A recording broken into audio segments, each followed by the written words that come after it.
আরে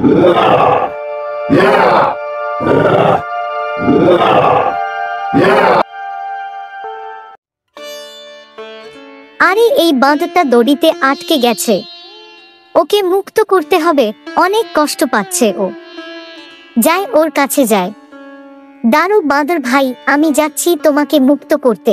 এই বলে ছেলেটি বাঁদরের কাছে গেল। এই দেখো আমি চলে এসেছি, তোমার কোনো ভয় নেই।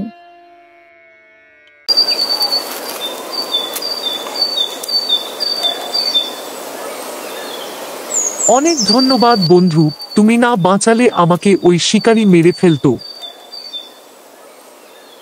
ধন্যবাদ জানাতে হবে না, হয়তো তুমিও কোনো দিন এরকম কাউকে উপকার করেছিলে কি, তাই হয়তো আমার থেকে উপকার পেলে।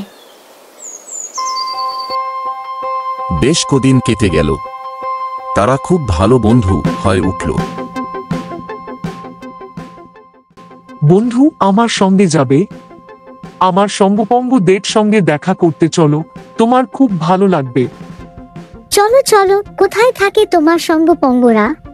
তারপর তারা বাঁদরের বন্ধুদের সঙ্গে দেখা করার জন্য ছুটল।